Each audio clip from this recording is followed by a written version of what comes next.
This is iRacing.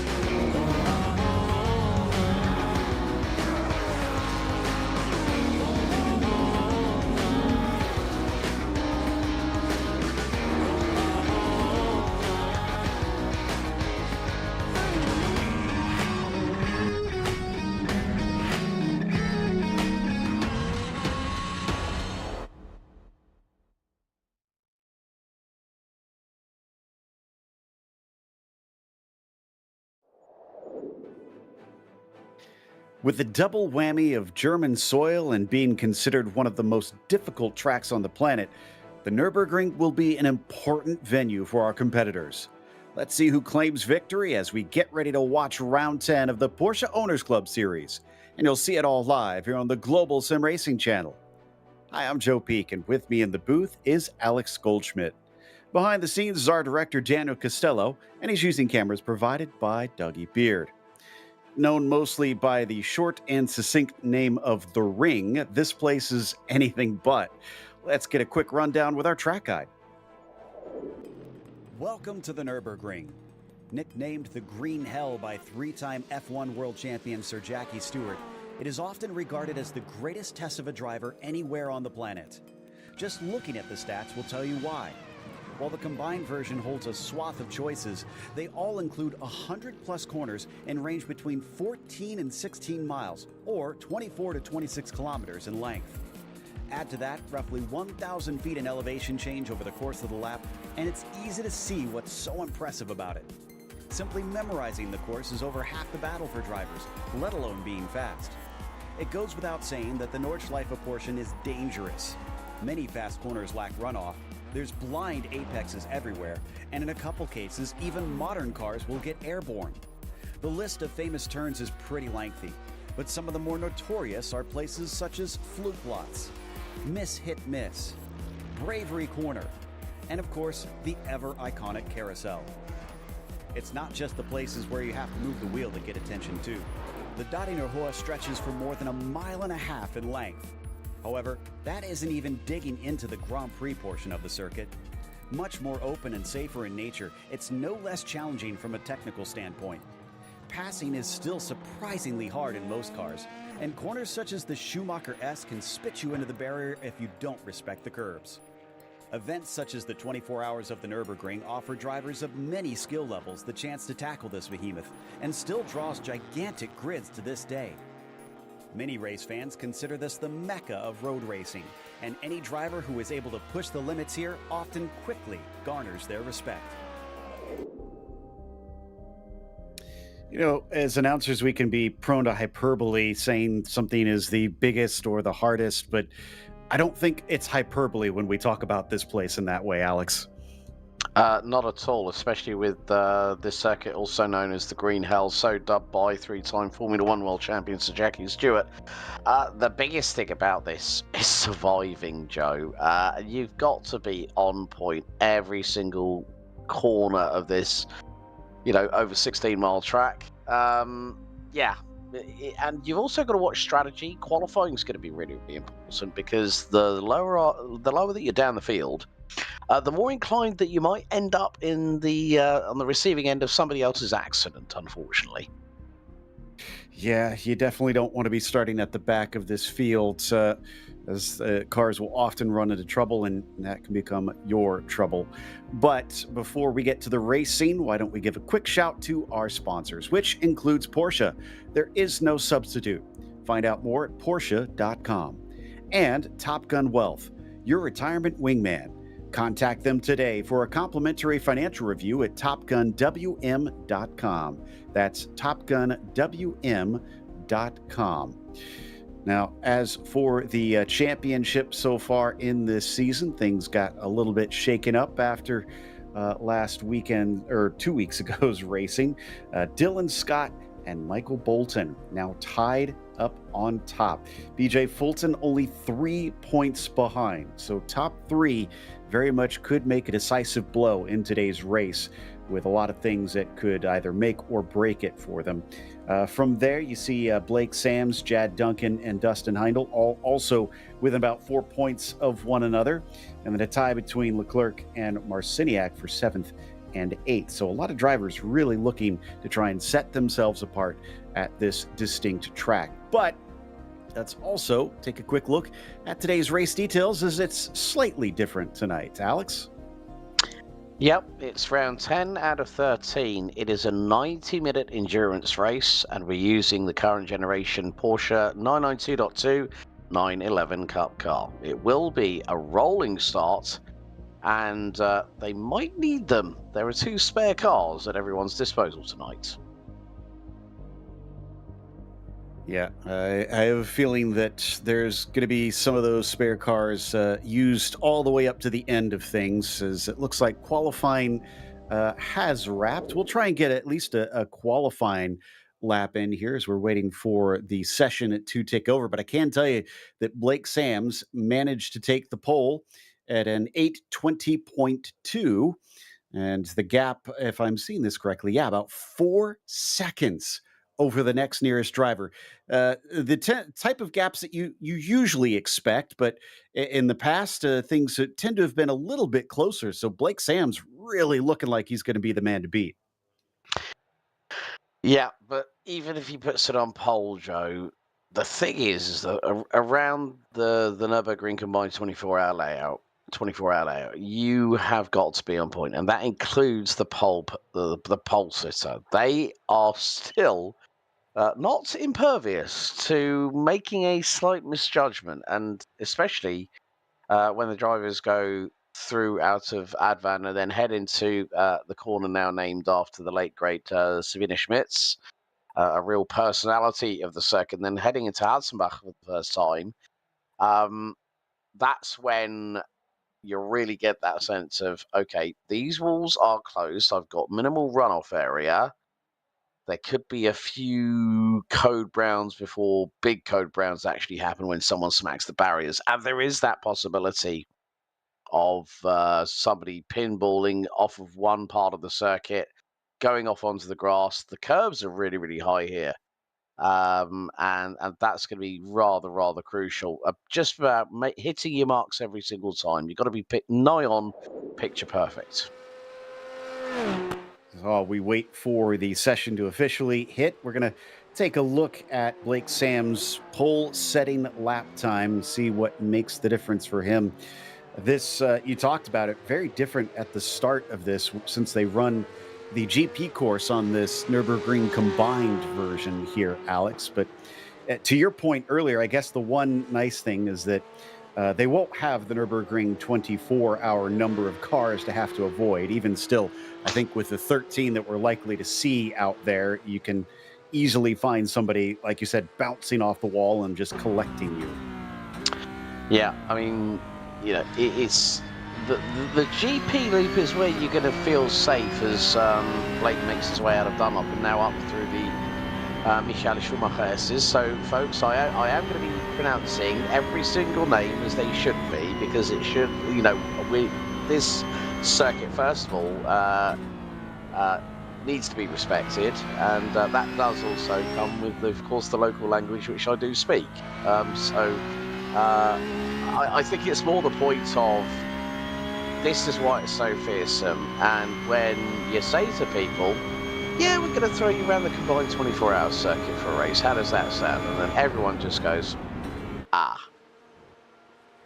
Yeah, and we watched on board for a brief while, but looks like they have advanced it, so we're ready to start today's race. And as we mentioned, Blake Sams will begin it from the top spot. He'll have Michael Bolton starting next to him on the outside of that front row.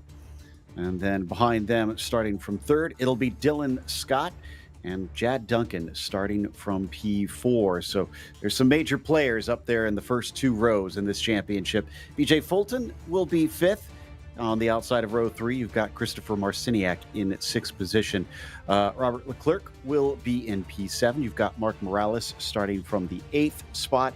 And Marc Rondeau, first driver unable to set a time, will be P9. Dustin Heindel will start from 10th. I'll just round these out as it'll be Leiden Rondeau in 11th, Brett Gaviglio 12th, Dominic Blue in 13th, and Jim Garamani starting in 14th today. So it looks like they just about have everybody out there on the fields, and thankfully with the rolling start they will not go a complete lap. They start them just outside of the tourist part and beginning there along the Daringer Hoa, and it'll be a short run up into the GP section. They'll get the green flag, and then it's a 90-minute endurance race today. Yeah, the famed Daringer Hoa, well, they'll be hitting speeds of around about 170, 175 miles an hour, Joe. And then they go uphill towards Tiergarten, Hohenrhein. So it then becomes real. They then think, okay, we've just tackled the circuit in qualifying.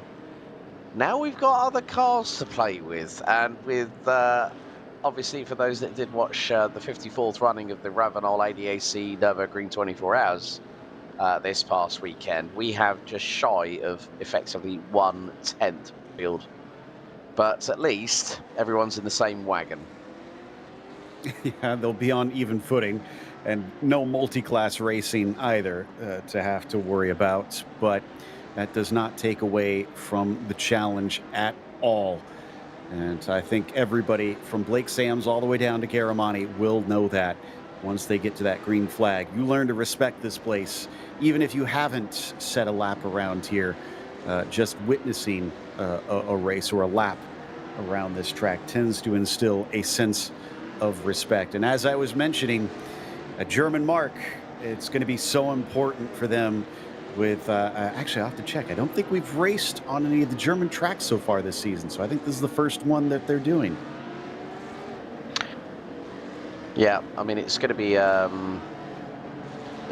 yeah, well, Brett Gaviglio has already been disqualified from the session, so we're down to a number of 13. Could be lucky for some, maybe unlucky for others. And yeah, it's going to be interesting to see if Michael Bolton, who's qualified alongside Brett Sams, this is going to be the crucial point where it's now time, ladies and gents, for a 90-minute roller coaster here in the Eifel region. Means extra pit stops as well. Better have your strategy right, although it'll be a bit limited thanks to the long laps on which laps you can, in fact, pit on. The safety car is now in pit lane. They wait patiently for the call from the flag stand, and there it is. Green flag is out, and Blake Sams tries to take off down towards the first opening chicane to get everybody behind him. He wants that clear track into there, but as they break, he's got Michael Bolton to his outside. Can he finally clear him? He gives him just enough room coming through the second apex. The battle is still on temporarily, but now Michael slots in behind him. Yeah, Leiden Rondeau got an absolute flyer at the start. He straight away went past Father Mark, and now has got through and he's challenging Rob Leclerc for P6. He's trying to go around the outside, and that's a bit brave there, coming through out of Ford as they're going to be heading down into Dunlop very shortly. So already Rondeau trying to make some early moves just to get some kind of positioning. Dustin Heindel right behind Mark Morales and Marc Rondeau as they're going to head up to the Michael Schumacher S's for the first time. You mentioned about those extra pit stops. You know, this is a 16-mile circuit, so these fuel tanks are going to be siphoned, not sipping, siphoned dry. Because when you get through Hutzenbach and then through to Hochhausen, there's Rob Leclerc, before we've even got through into Sabine Schmidt's corner, has already dropped it. Yeah, I think there may have been a couple others involved, as I saw a couple cars off the racing surface there, but thankfully I think they're all continuing, so nobody has to take a tow quite yet. I can't say I'm confident that we'll be able to say the same by the end of the complete first lap, because now we are on to the Nordschleife proper. And down through Sabine Schmidt's, it is still Blake Sams leading Michael Bolton. At this point on the track, until you get to one of the long straights, Alex, it's going to be mostly single file. Yeah, through Hatzenbach and into Herkheim before the Quiddelbacher Höhe, and then it's through to Flugplatz. Now, obviously, that corner over the years has been limited in terms of the speed, because obviously, if anyone might remember Jan Mardenborough's big incident a few years ago in a Nissan Skyline GTR GT3 car, that is a place where you do not want to go four wheels in the air. But in the meantime, Marc Morales round the outside, and Marc Rondeau, and he spins it, and straight away he was millimetres away from hitting the barriers. He managed to put the anchors out the back of the car, gets it stopped, and rejoins. That's definitely among the luckier saves that I've seen around here. And we got a replay, it sounds like, from earlier on in the lap. This is, and near contact. Leclerc was actually behind what almost wound up being quite a heavy hit there. And trying to see who that was exactly. I think that was Leiden Rondeau, who nearly got into the back of somebody. Yeah, Rondeau just completely missed his braking marker, as we've got a real battle here. Marc Rondeau on the back of Chris Marciniak, with Rob and Dominic Blue has just dropped the car as well. So again, you can see how high these curves are, as Dylan Scott has got through on Michael Bolton, who's now being pressurised by PJ Fulton in the Martini Porsche number 82. So the mistakes have come early, and with some of the drivers that we see at the sharp end of the field, even touching the grass, two wheels on it. I think we've got another replay coming up. So this is Michael Bolton when he lost second position, and it is going to be a mistake on the curbing. Oh, glances the barrier, didn't slam into it, just glances. So there's going to be a little bit of damage to both right side fenders on that Porsche. But he managed to keep, I think it was a case of, I think he was grimacing and saying, this might hurt. Just about got away with it, as Rob Leclerc has already ended up in the pits. So I don't think the number 12 is going to have a good night in the office today. No, we didn't get all of them around, unfortunately. But there was a lot of near misses before that, that's for sure. Let's try and unravel the mystery of where Rob threw it away, just outside of Metzgefeld. And yeah, that one was not able to be driven away from. No wonder he just plowed it into the tires. Yeah, we're really at the top part of the circuit. You know, we're going to be heading into the likes of Eichscheid, Lauderlinks, Bergwerk, and then Kesselchen before we then head into the far post of the circuit, including the famed carousel. And looks like we're going to get a look at this picture-in-picture replay. Dominic Blue, he's going to lose the back end, and that's at high speed whilst accelerating, going down the sweeping left. And he's going to bump over the curbs, holds on the brakes. Well, at least that's twice he's managed to keep it out of the barriers and throw the anchors out the back. Dustin Heindl, the resident cookie monster, right on the back of Marc Rondeau.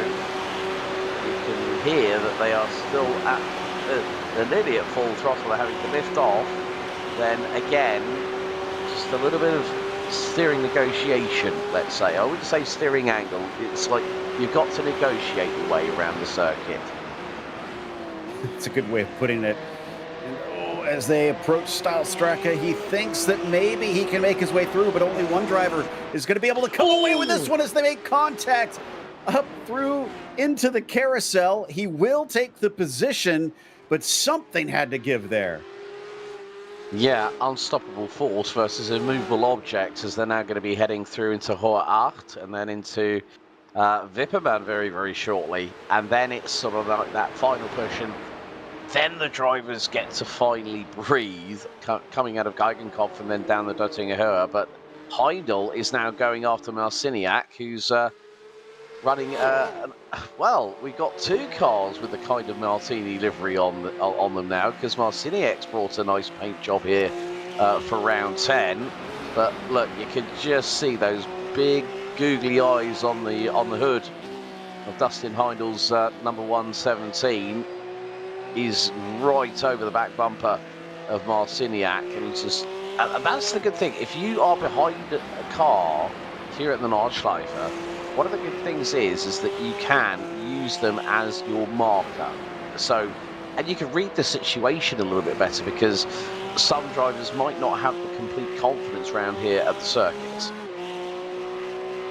Yeah, in that case, though, I will say you're probably going to be losing quite a bit of time, especially to those ahead of you. I mean, Dustin's already about 18 seconds behind Blake Sams, our leader.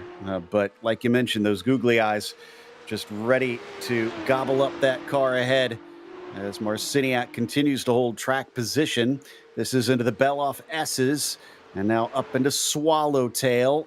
Both of them coming in a little shallow as we switch back to Michael Bolton. Now having lost second to Dylan Scott from that earlier mistake in the lap. You mentioned Gaugenkopf. This is that critical exit onto the Dardaner Hoa. Yeah, they're really going to be able to stretch the legs of these cars, and they'll probably be, they might be getting closer and closer to bouncing off the rev limiter in 6th gear. Of course, these 4-litre flat 6, 510 brake horsepower cars pushing right to the limit, and BJ Fulton, he's now starting to get the overspeed, and it comes at about this sort of point where you're less than 4/10 behind. I mean, you can even be a second behind the car in front of you as they head now into Tiergarten and Hohenrhein before they then now come through this twisty section, and then we'll start our second lap. And Blake Sams, as we go on to lap 2, has a 4.2 second advantage over Dylan Scott. Dustin Heidel, in the meantime, has got past Chris Marciniak for P7. And then he's got 7 seconds he needs to find to try and catch and then pass Leiden Rondeau. But here at the Nordschleife, you really have to pick your moments. But what a wonderful sight it is to see. And I'm sure that everyone was thinking, okay, right, assume, just grip it, rip it, and brace yourself for any problems. So 1 lap done, only took about 8.5 minutes to get around the circuit here. Certainly looks like Marc Rondeau would love to get by Marciniak, and he keeps showing himself in the mirrors to no success for the time being. Good news is him still being on the GP circuit should have a few more chances before they get to the Nordschleife, and he really will have to wait and bide his time. As we saw, until you get to the long straightaways. To use that slipstream, he's a little deep down into the Dunlop hairpin. And as they return their way back up the hill, he's a little too far behind because of that overshoot. Yeah, I think you're very right in what you say there, Joe, that on the GP loop, that is your best opportunity for overtakes because everyone knows what they're capable of doing at the circuit. But then when you get through into the main Nordschleife part of the circuit itself, that's where sometimes you have to focus on that survival aspect. And we've already seen that. I mean, I don't think, Rob Leclerc has been in there now for just over 6 minutes. And that car is not, I'm wondering if Rob has just decided, you know what, I'll take it as a drop week, I'll park it. And that car is just staying still at the moment, and that time is just ticking away. He might actually still be waiting on the tow, because we have to remember that iRacing, when you tow into the pits, it essentially adds the sort of virtual wait time for the truck to come grab you, put you on the hook, take you back to your team, and then they can start working on it. And so he may just be watching that clock counting down, because you can get sometimes upwards of 15 minutes wait time. I think it was far enough along, maybe about a lap's worth, that he'll have to wait before he's allowed to start getting some work done on the machine. But as we look over at BJ Fulton, Michael Bolton has not only lost second place, he's still a bit under threat here from the number 82, who has just been kind of hovering around behind him. Yeah, BJ Fulton got a little bit of air under the front axle going over Flugplatz as they're just heading into Arenberg now before Fuchsrohr. And again, just how capable these drivers can be. I mean, what we see, Blake Sams, Dylan Scott, Michael Bolton, BJ Fulton, you know, those are the 4 drivers that are really in the hunt And of course, I think if I remember correctly, this is a double points round as well, being the 90-minute endurance. So there's more on offer for the drivers. So instead of 20 for a win, it's 40. Oh, that's a good point. I had completely forgotten that's one of the aspects they have of their endurance races, and what a place to put it on, where it could throw up some really unusual results. And I think the drivers will feel even more impetus than before to try and have a good finish today. But BJ Fulton just can't seem to do anything for the time being. He and Michael Bolton seem to be at least relatively evenly matched, as neither's really making ground on one another. The good news is, I don't think they've really lost touch with Dylan Scott either. We keep seeing flashes of him within our frame, but they've definitely lost Blake Sams. He's now about 5 seconds up the road. Yeah, one of the other things, I mean, obviously, we're going to see, I would think, depending on how much fuel they've used on the opening lap, will dictate the pit stops. And you know, you're not going to get many laps to a complete tank of fuel in one of these Porsche 992 Cup cars. But then we've also got to think about how the tyres degrading, because there's a lot of corners here, Joe. Got a replay coming up now. And this is going to be Blake Sams. Okay, over Flugplatz. Oh, wheelie some, and then at least it's over the front axle, because that would have been at probably about 235 kilometers an hour whilst accelerating in 6th gear. And we did see that with BJ Fulton a little bit earlier on. A big props to Daniel Costello, our producer behind the scenes, bringing a lovely little bit of slow-mo action there. But we can see here, just listen, he's not lifting, then he's dropped down a gear. You can see there is a lot of minimal steering correction here, but it's about just feeling what the car's doing and then just compensating and being instinctive, not reacting, because reacting can be a little bit less of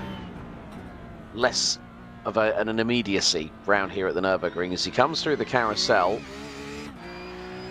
and he's straight on the power, accelerating up the gears up to 4th, now up the hill, continuing to accelerate, and still continues to accelerate.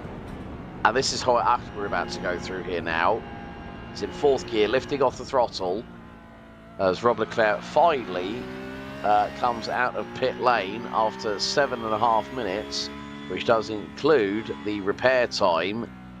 But look at the commitment from Blake Sams. He is absolutely on it, even hitting the curbs. They're a bit high on the right-hand side. He is pushing like crazy, and he's opened up that gap to Dylan Scott. It's nearly 5.8 seconds. Blake Sams has got into that flow state early, and that's what you need here at the Nordschleife. He certainly looks like he is going to be difficult to overtake as Rondeau, and thankfully waited for a good gap here before he backed up, because he was definitely in a bit of a blind spot, trying to figure out, I think that's just before Vipperman maybe, that we saw him stopped. So let's see what put him there. Oh, he's gone on the. I said about that curbing, Joe, and it's unset on the front, it's unset on the back, and oh, Dustin Heindel, you are a lucky individual there. That was locked, it looks like, actually, yeah, where he lost it. So, yeah, a lot of drivers.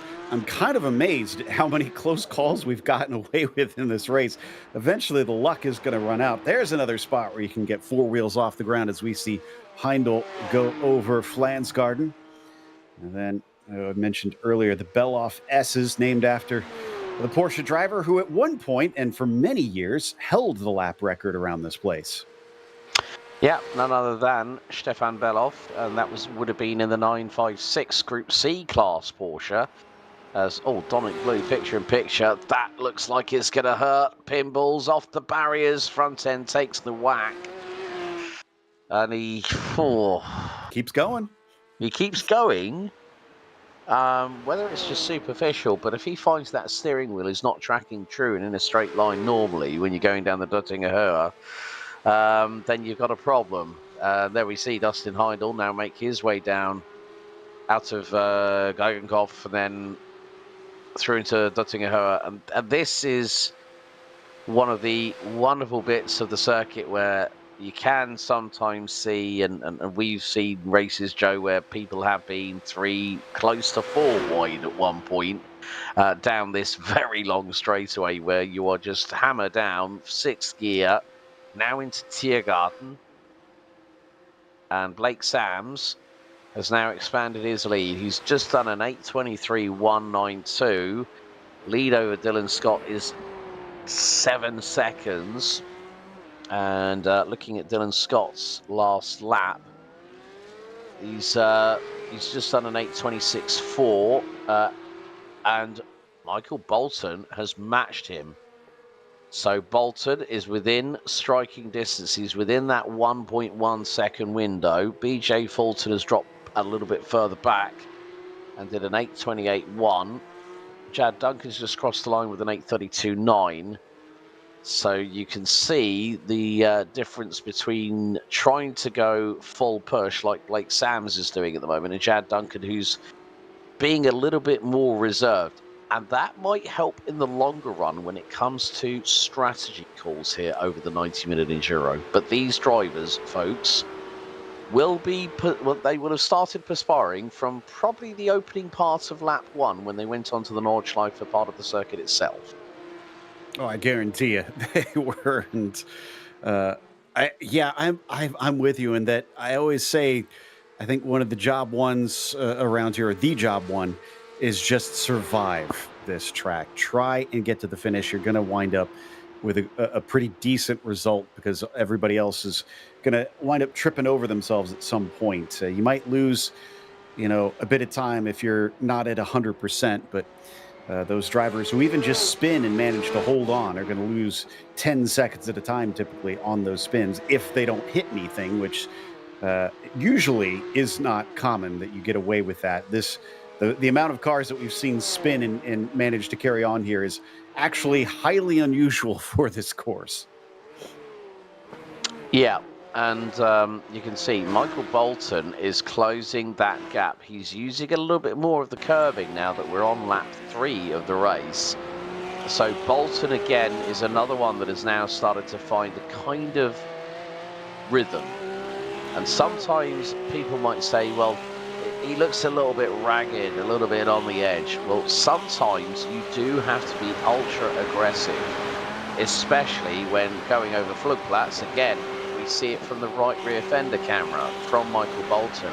Over Flugplatz, every single car at full acceleration will have the front axle lift off the tarmac. But because the rear wheels are still on there, at least you know you've got 2 contact patches that are keeping you on terra firma. Up to about 170 miles an hour before the Swedish cross, and then Aaron Berg really woes you up, smacks you in the face, and down into the foxhole and compression.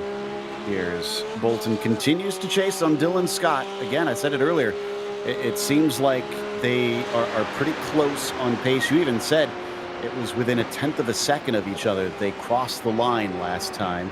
So it's certainly seeming to bear fruit according to the numbers, as Bolton comes out of Outenauer Forst within about a second of Dylan Scott. Just haven't seen him get much closer. Yeah, heading into Metzgersfeld and then into Kallenhardt-Spiegel curve, miss, hit, miss, which is probably the most English-sounding corner on the course anyway. But looking at the opening sector, Michael Bolton took 3.5 tenths of a second out of Dylan Scott, so that's why he's able to keep pace. And you can see with Dylan, there's a little bit of, I wouldn't say hesitancy, but I think just a little bit more of a stable approach. If you're going to take those high curbs, maybe scrub off a little bit of speed and try and help yourself in that respect. And so Dylan is trying to do all that he can. Oh, Leiden Rondeau has made an absolute mess of the front end. And Dan Mark has just had a bit of a spin around at the same at the circuit as well. So the Rondeaus, one not faring better than the other, I'm afraid. Well, they do say that the apple doesn't fall far from the tree, and I don't think Mark would have liked that to be true at this point in the race, but he's actually done a better job. He's still racing while, as you mentioned, Leiden Rondeau has unfortunately been forced to tow to the pit lane. He'll have to suffer what Leclerc did and wait patiently until the car has been brought in for repairs. So this is where it happens. Oi! That's out of High Oaks, just before Vedelbacher Hoa. And it looks like, well, initially it didn't look all that bad. I wonder if there was I think there was a secondary incident that sent him into pit lane. So we'll take a look at that in a little bit and see what the worst of the two look like. Meanwhile, Bolton much closer than he was before. And it sounds like we have pulled up that other incident here.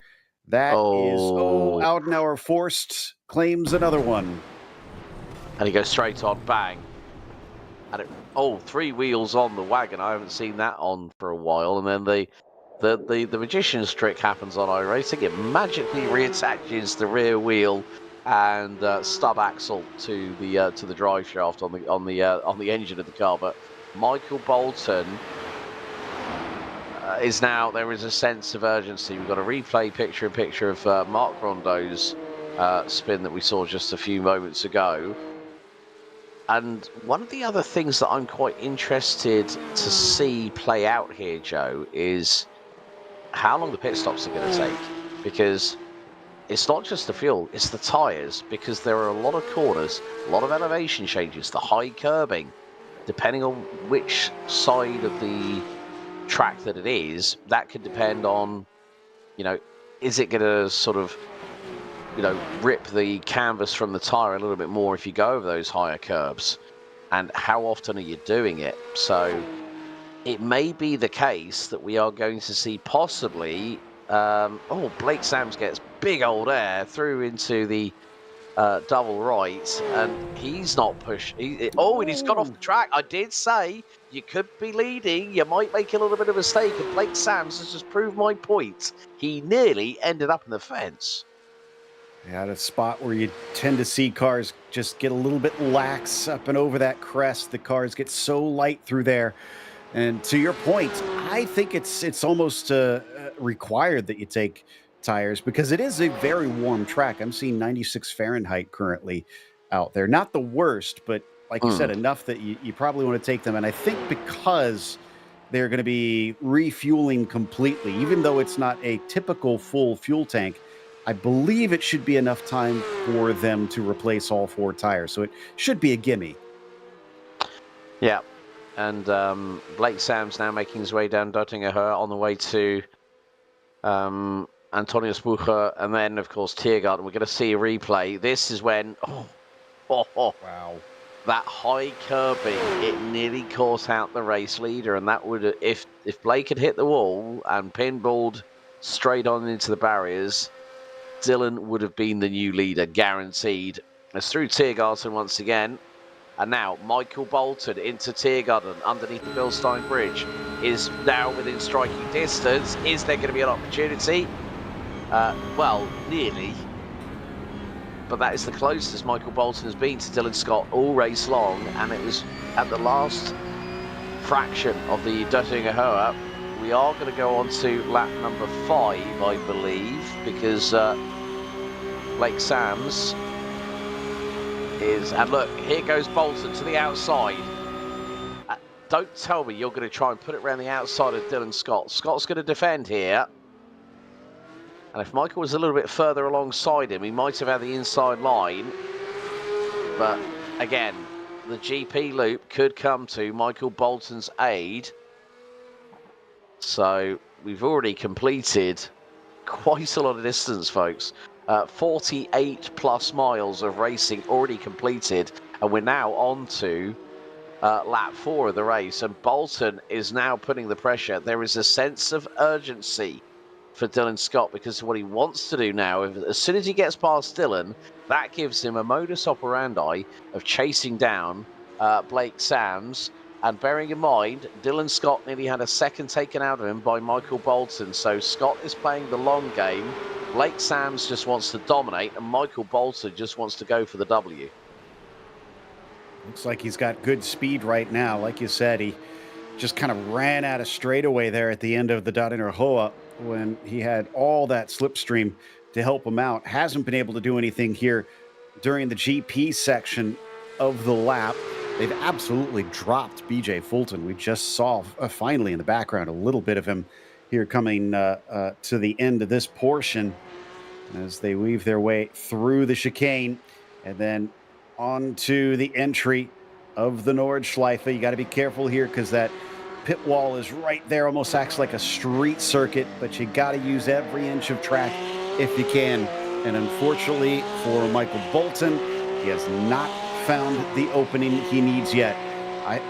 From what we've seen so far, I get the sense that Michael needs to kind of just set himself up for the run out of Flugplatz. That flight down Cottonborn should be fast enough that I think the slipstream will help him. Yeah, maybe they might give him the opportunity to Schwedenkreuz and then the tight right-hander at Arnberg before the Foxhole Fuchsrohr. But again, we're now seeing that once there's a little bit of opportunity for Dylan Scott to really push the car through the high and medium speed corners, but Bolton is now starting to close that delta.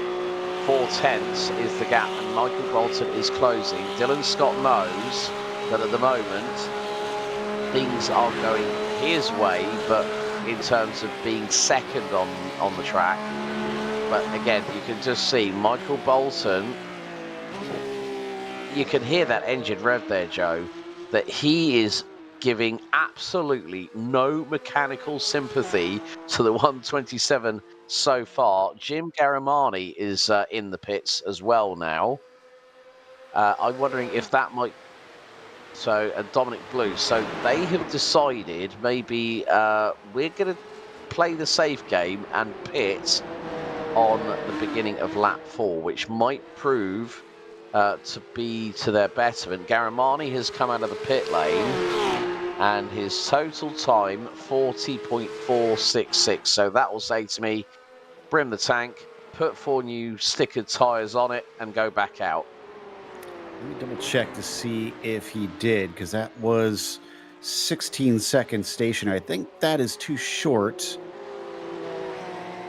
And yes, I can confirm he did not take tires on that one. So I chalk that up to the fact that he's taken the strategy of splitting this one up into equal thirds, as that was a close moment coming down into Defense Valley, where we nearly saw Dylan Scott go 2 wheels off in the grass, but thankfully kept it going. So yeah, a shorter pit stop.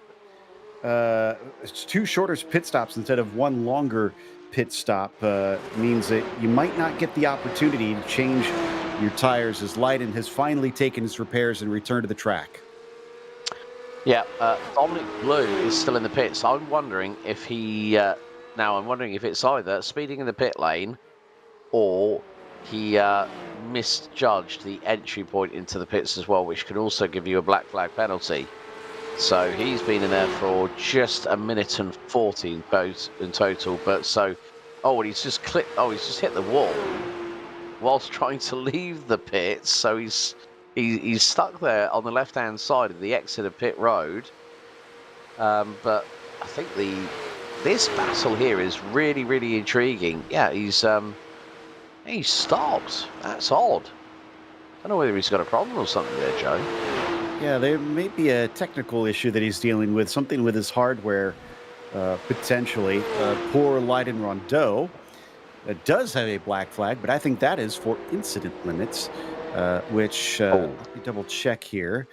Yeah, I believe it's their standard. Yeah, it's their standard 17 incidents you get a drive-through, and then every 10 you get another drive-through, but at 34 you'll be DQ'd. So Rondeau, unfortunately, early in the race is going to have to be very careful the remainder of it, because right now he's got to go and serve that one. He still has an hour left to go. Well, we've seen how quick Michael Bolton can be in the slipstream, but it looks like When up left to their own devices, if you will, Dylan Scott seems to be a little bit faster on this part of the track. He's got it up to a 1.5 now. All right, we're going to have a replay now coming in. And this is Leiden Rondeau. This will be the reason why he's got the black flag penalty. So he's come through, gone straight off, 4 wheels into the gravel, had a bit of a tank slapper out of Dunlop, and that is going to mean that he's going to have to serve a drive-through penalty when he comes to the line next time. But Blake Sams now leads by 8.6 seconds as we have got into the second third, and oh my goodness me, Sams is on an absolute tear. His last lap, okay, was Not the same, well, it was actually, yeah, it was about 5.5 tenths of a second quicker. 8:25.293 for Sams, 8:25.828 for Scott. Bolton did at 8:24.922, so was the fastest out of the top 3. But he's actually the slowest. He's the slowest in both the first and second sectors, and he's lost about 1.25 seconds to Blake Sams, who put in a 2:37.25 in sector 2. Now, normally, I had a look at the light. I was doing some of the watching during the qualifying sessions for this year's Nürburgring 24. There's actually 9 sectors around this circuit, so I'm glad that, thank goodness to the live timing that we have here on GSRC, that we only have 3 sectors, so there's less to worry about there, Joe. Yeah, hard to say where they lost the time though specifically, but yeah, it simplifies things quite a bit as Blake Sams completing another lap. I think one of the very telling things, you talked about the last laps. I look at the best lap so far, and Blake Sams' best lap is 1.8 seconds quicker than anybody else's fast lap. Now, that's nothing like his qualifying gap, but that's still mighty impressive. And let's see what this latest lap looks like. 23.9, so not as quick as his quickest lap, but still back closer to the pace he was running early in the race. And he stays out for at least one more lap. Again, we're expecting 2 pit stops. Yeah, as picture in picture, there's the number 9, Dominic Blue. Oh, finds that grass again, does the number 9, and ends up doing a little bit of grass mowing with the front splitter, but he manages to rejoin on circuit. And he was stuck in pit lane for just shy of 2 minutes and 20 seconds when we saw him have that drama at the end of pit road whilst trying to exit it. And yeah, I think one of the other things that we've got to talk about is fuel mileage, because we don't know what they're consuming per lap, and that could be whether BJ Fulton he's always been a master at it. Whenever we've talked about fuel strategy, this man here is the one that you normally can count on to really, really maximize that fuel mileage, and that could be crucial. Chris Marciniak, that was a bit of a wobble there, as Mark Rondeau is going to go side by side with him, and the number 11 gets through. So nice bit of opportunistic overtaking there, but we're going to see here. Oh, Leiden Rondeau. It's not been a good one for Leiden here tonight at the Nordschleife. And that back end is looking a little bit shaky. Oh. Backwards into the barriers. Hits the left side, then pinballs into the right. Well, as they say, you learn something new every day, and Leiden Rondeau has found out how hard the Nordschleife can bite on multiple occasions. Thing is, if he keeps racking up those incident points, once he hits 34, that is it, and he's not going to be able to finish the race. That's opportunities at double points lost here that could severely help him out there. Blake Sams right now is set up to try and collect those 40 maximum points. He's already got 10.5 seconds over Dylan Scott, continuing to run away. We're watching Marciniak and Rondeau, and I almost wonder if Marciniak kind of decided to let Rondeau go after that first chicane, seeing how much quicker he is, and said, I don't want to deal with having to watch that car behind me. It's hard enough racing this track by myself with somebody else breathing down my neck. That's just a recipe for disaster. So Rondeau up to 7th. He is unfortunately about 26 seconds behind the Cookie Monster. Dustin Heindel is a long ways up the road. Yeah, and well, that gap between Dylan Scott and Michael Bolton has started to come down, so Bolton might be finding a little bit more pace around the circuit. So as Blake Sams, Blake Sams has just ended up in pit lane, and he was in sector 2. Oh dear. So he seems to have had some sort of major incident.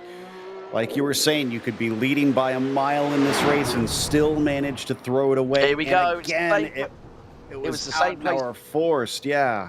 He went off there a couple of laps ago, and that has broken the right rear drive shaft, and Blake Sams, whilst leading, has now handed it on a silver platter, so to speak, for the moment, for Dylan Scott, who has got Michael Bolton. So this now becomes the battle for the race lead and a total of 40 points. And if Dylan Scott hangs on to this will put him quite a ways ahead of Michael Bolton. When you think about the points, it's going to be 40 for the victory, 30 for second, 24 for third, which means that, okay, the championship scores that we've shown at the top of the show, folks, was not taking into account a drop score, and Bolton and Scott were level on points on 107 apiece, which will put Dylan Scott on 147, and BJ Fulton, that'll put him on 131. I'd say that silver platter is being very precariously balanced right now, though, because Michael Bolton so close behind. We've seen if he gets the right slipstream, he could be a problem. Leiden Rondeau finally serving that penalty. The car looking a little worse for wear, unfortunately. Yeah. He's got to hope that he doesn't speed in pit lane, or else that's going to make matters even worse. I think that car's slightly crabbing, Joe. Look, he's just, I think the left rear's got a bit of damage to it, or possibly the right. So if it's the right rear, it's going to push the car to the left. So let's just see as he comes out of pit lane. There is damage to the rear bumper. So do we have an onboard that could see the wheel? Because that might help answer things too. If it's that right car's side not down. happy. Yeah, that car's not happy. If it is crabbing, it must be very slightly. Let's see if we can get him onto a straight here and whether or not it's tracking how it should.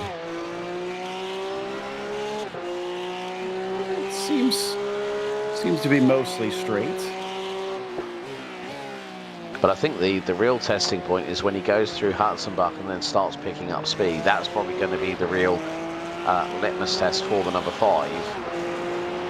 But yeah, big disaster there for Blake Sams after that big hit at Adenauer Forst. And that was on the approach also to Metzgersfeld. So,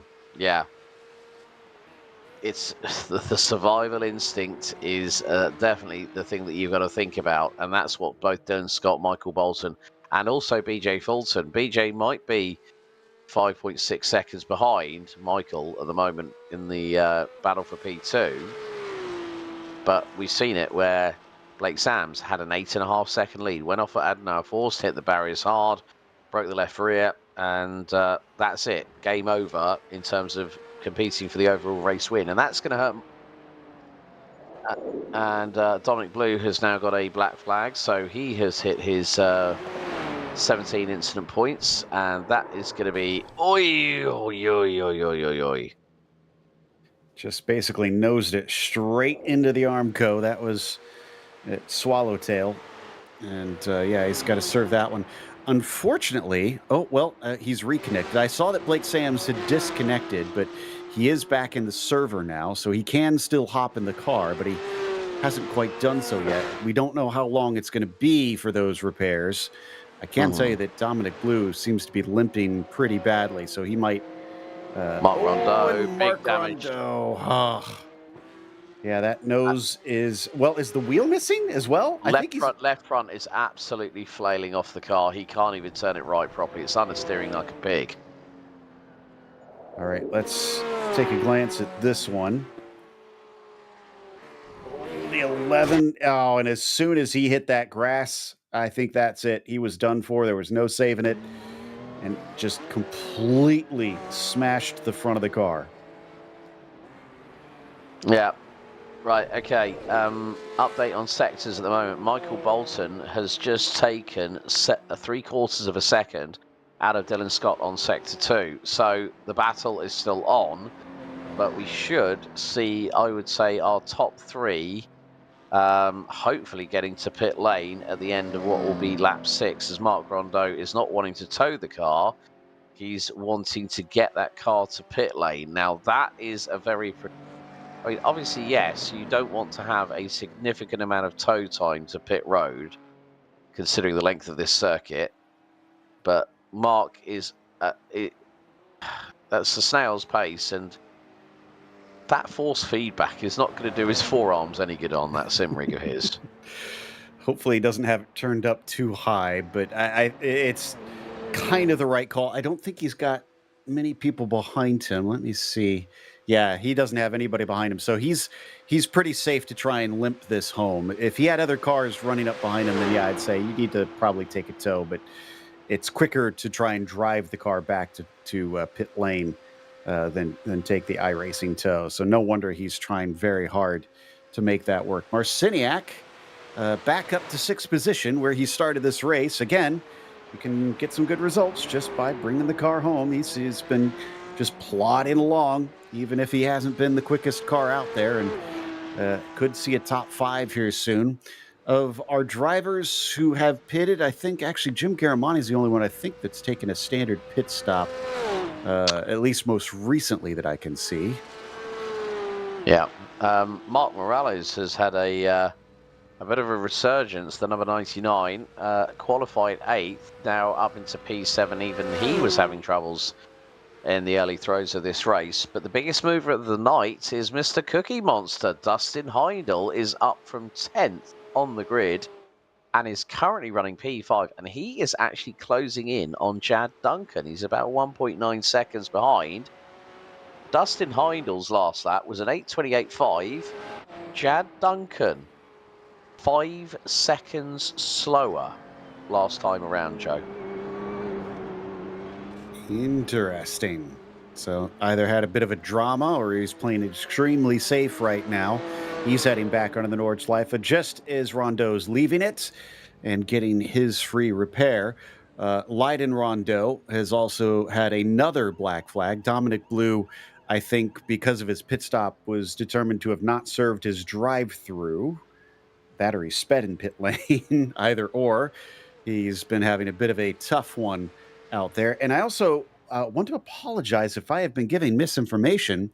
Drivers have now hit 45 minutes into this race. Now, if they've been able to go that amount of time without pit stops up at the top, that technically means they can do this on a one-stopper. I had assumed that they had kept the limited fuel cell, but they must have opened it up.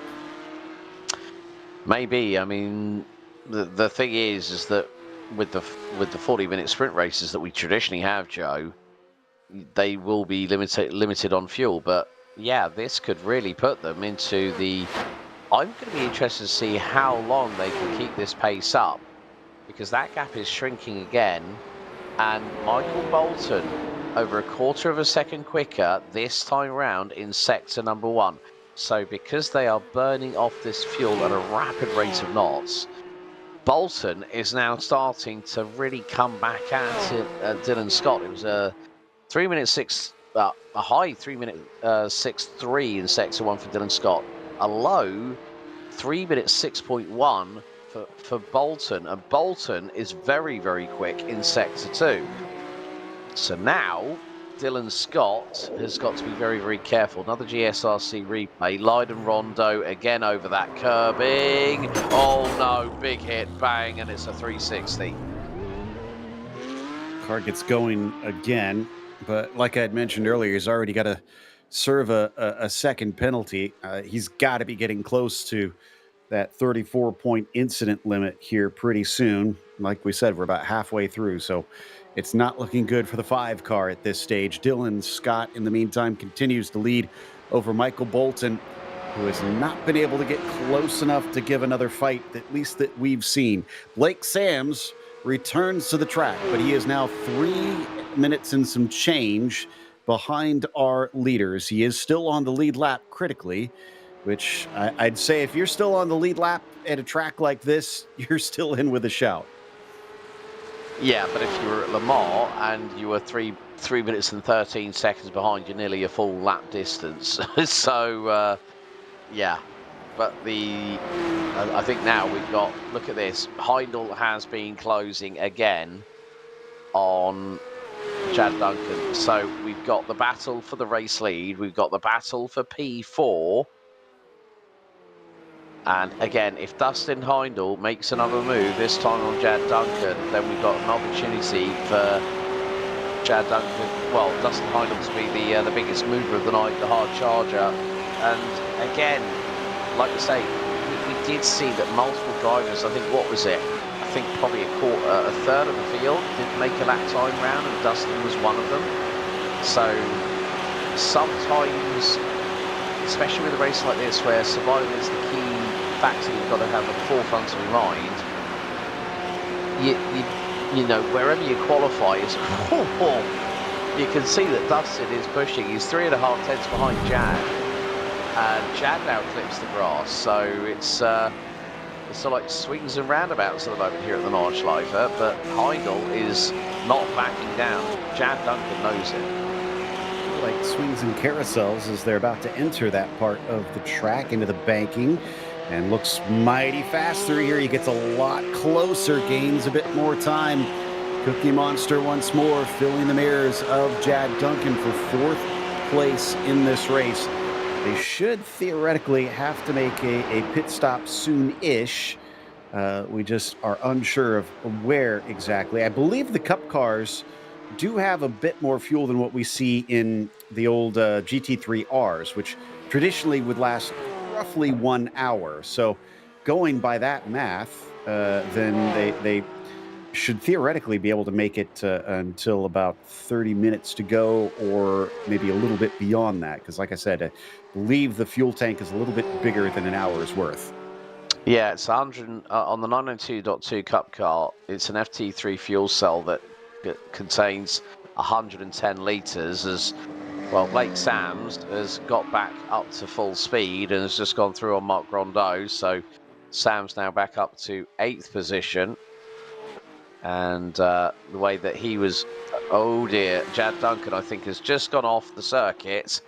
There was a bit of grass as Heindel and Duncan both go 4 wheels in the air. What a wonderful shot. Back-to-back Porsches going skywards here at the Nordschleife, but only by a mere fraction. And we're going to see the replay here. So Chad Duncan, understeers off the circuit on the grass, rallycross joker lap. And there goes the Cookie Monster through for P4. They don't call it the ice curve for nothing. And he's discovered that the lack of grip is a feature, not a bug, as they come out of the mini carousel now. And then up to Gallows Hill. And I like to say that this is one of those corners that is named for historical reasons, but honestly could still hang you. Because if you get it wrong, you're suffering all the way down this long straightaway. Look at the distance that Dustin has put on Chad in just those few corners. He is already 2 seconds ahead. Yeah, as we've got a slide of Rondeau.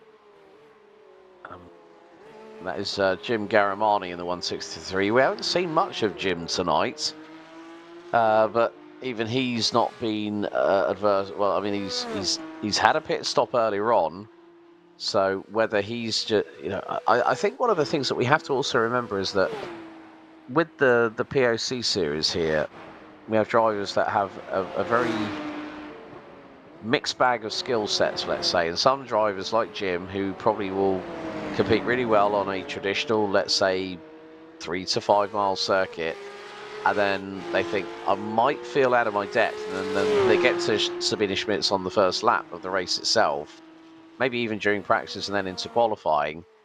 You know, sometimes it's not always about competing for the victory, it's also learning racecraft, and that is why so many people head to the Touristfahrten every single year at the Nordschleife and get their adrenaline fix. And you know what? I think it's we're seeing a big disparity of, like, Bolton is gaining time, then he loses time, and I'm wondering if Dylan Scott, now the setups on the car is because it's a one spec car anyway, Joe. There's going to be minimal adjustments that the drivers might be able to do in terms of top speed, reference the rear wing trim. Yeah, but some of it is probably down to, I would imagine, driving style as well. And if we've been seeing that consistently, I get the feeling that Dylan Scott just is better around those last couple corners with the way that he's been running way up to the Dot in Urhoa. So, and that's bad news if you're Bolton, because that's exactly the spot where you want to be on top of the car, because it's such a huge slipstream. They've hit speeds as high as 176 miles an hour down that straight in this race. So if you're within, I would wager at least a second, which is a pretty massive gap, frankly, especially at those speeds, then you still will feel the effects of that slipstream. You should be able to pull them in, but he's not been doing that except for essentially one lap. We watched him get close enough. Now, as we're on board with Blake Sams, hopefully he's done with his pit stop after taking those lengthy repairs and is able to take this one to the finish and just get to the end. If so, then that might help save his bacon a little bit, but it's certainly not looking like a win at this rate. Yeah, and also with regards to it, 8 points here on this double points round will give Blake Sams 8 points. So, and that won't help him. I mean, he's, but still, it's not going to stop him from pushing. And you see that it's the amount of time he's got between himself and Mark Morales, which is 1 minute and 30 seconds. I mean, we've still got time to spare, and 36 minutes to go. He crosses the line to start his next lap, but again, being now on lap 8, I think I'm wondering if the fuel limit was thrown into the rubbish bin for this round, because Scott and Bolton are going very, very deep into this race. So is Fulton, Heindel, Duncan, Marciniak. That's what I was saying, is that I believe they must have reset them to be the full tank. So, which, like we were discussing, that I should be a little bit over an hour, if I'm remembering correctly.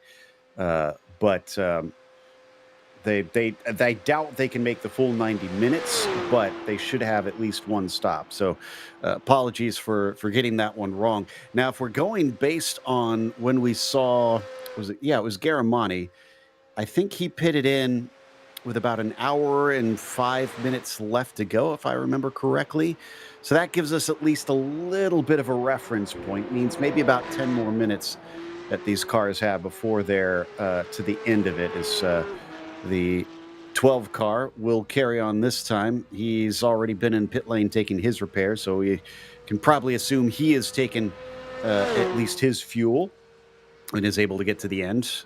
So he's just probably counting down the time, hoping to just, like we said, survive this one and get to the finish. Back up to our leaders. Dylan Scott at about 1.3 seconds over Michael Bolton. This is one of those stretches up through Kesselchen.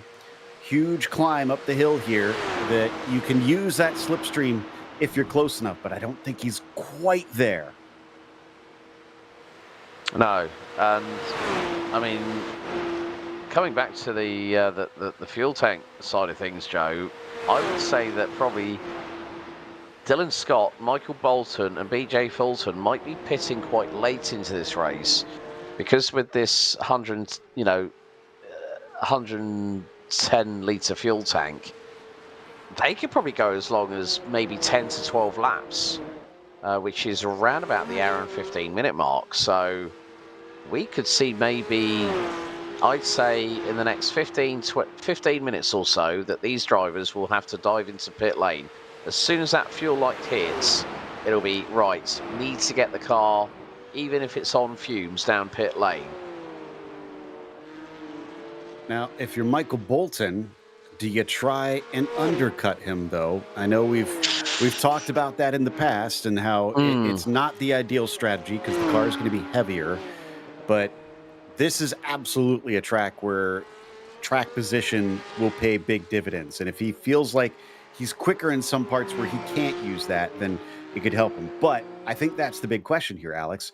Is there anywhere that he's quicker that he has been held up? I would vote no, at least based on these last couple laps, because he's just been too far away where that would be in effect. But there have been laps in the past where he's gotten up to the back of him and can't seem to do anything with it. Yeah, also, Lydon Rondeau is in the pit lane. Mark Rondeau has got a black flag. Blake Sams has now taken about 7 seconds out of the distance between himself and Mark Morales for P7. Looking at Blake Sams' last lap, was 13 seconds quicker than Morales. So this is the Cookie Monster, Dustin Heindel. And, that was a big step out on the right-hand side of the rear of the car. And Dustin just about caught it. So he was very, very lucky to get away with that one. As the drivers now, our leaders have just gone through the mini carousel.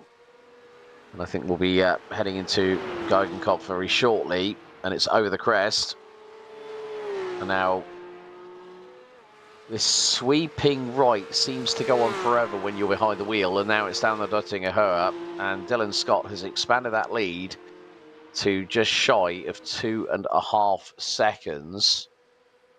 And in the past two sectors, he's actually lost a cumulative amount of about 6 to 6.5 tenths of a second to Michael Bolton. But Bolton, I think, is probably just trying to conserve the car a little bit.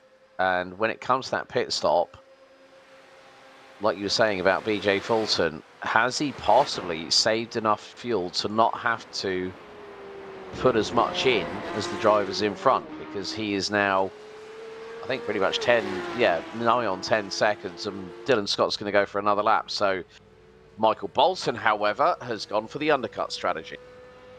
All right, we'll see if this pays dividends. And also where this puts him, I think there's a lot of big gaps behind him, so he should hopefully be able to slot it into some space unless he's supremely unlucky.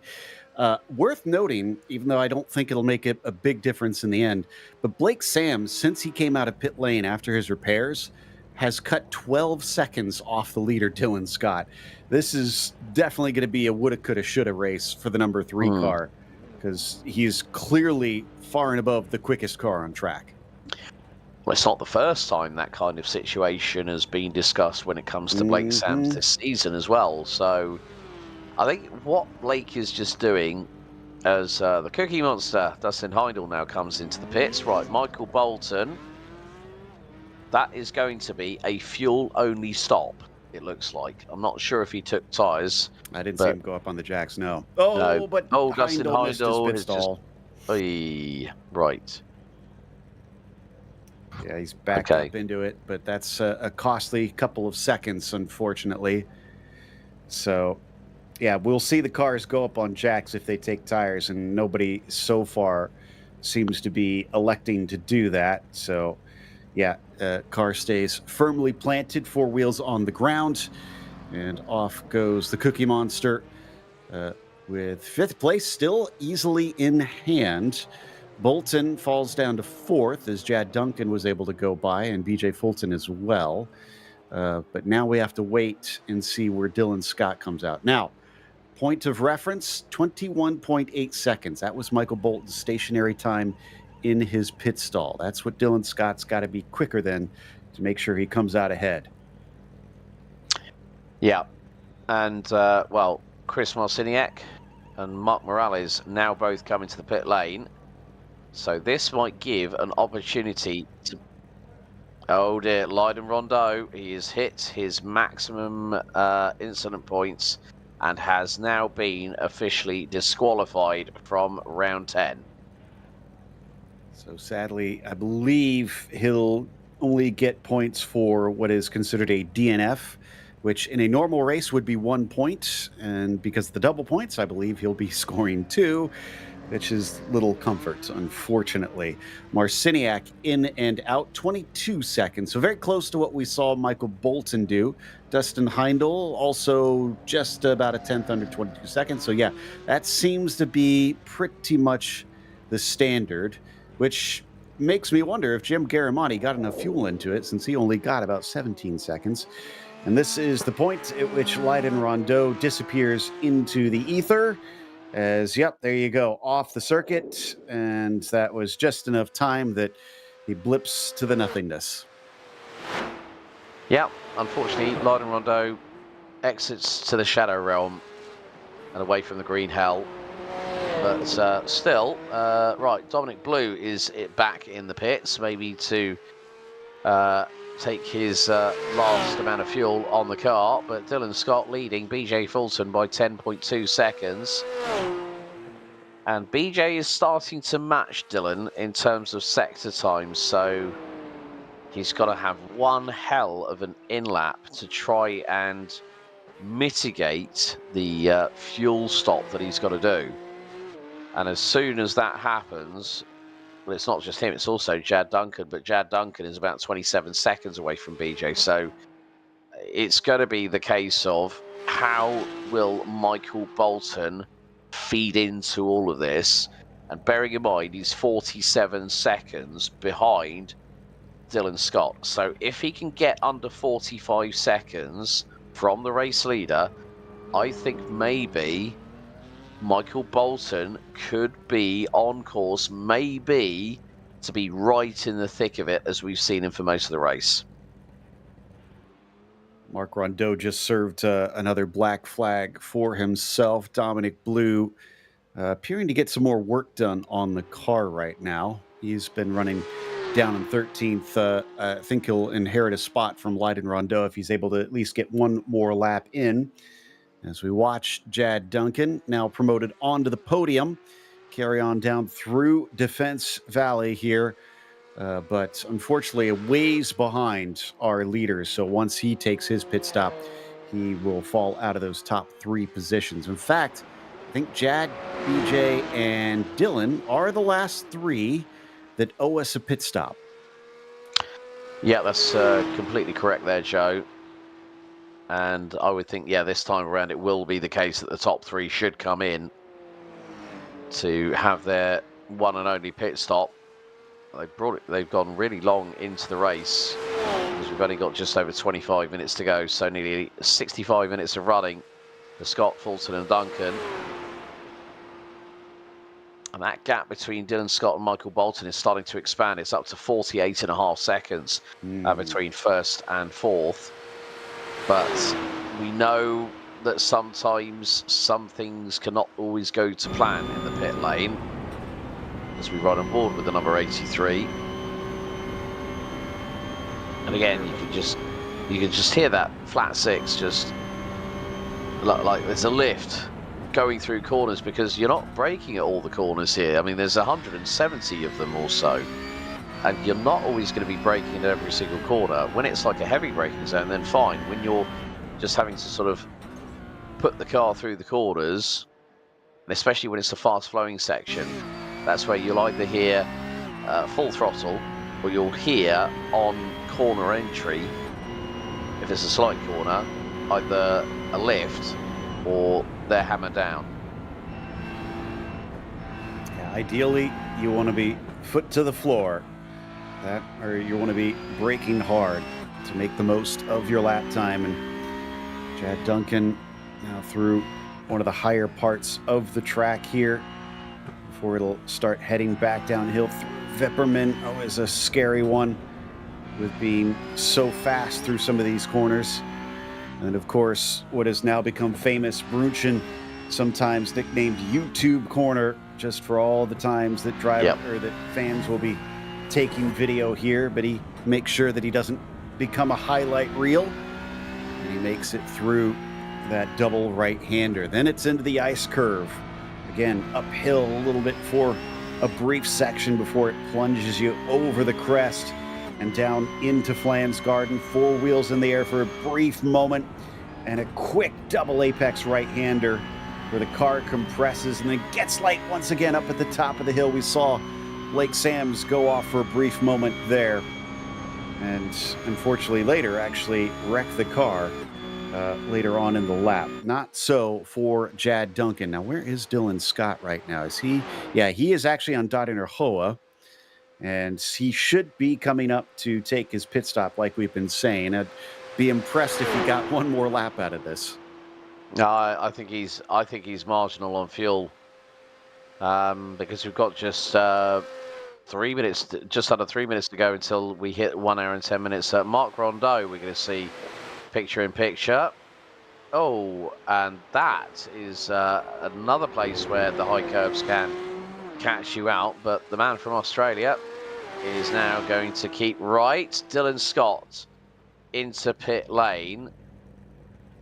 And interestingly enough, the gap between Dylan Scott and Michael Bolton on pit lane entry was just over 50 seconds. Fulton, no, he's marginal. He must be marginal on fuel as well, so he's coming into pit lane.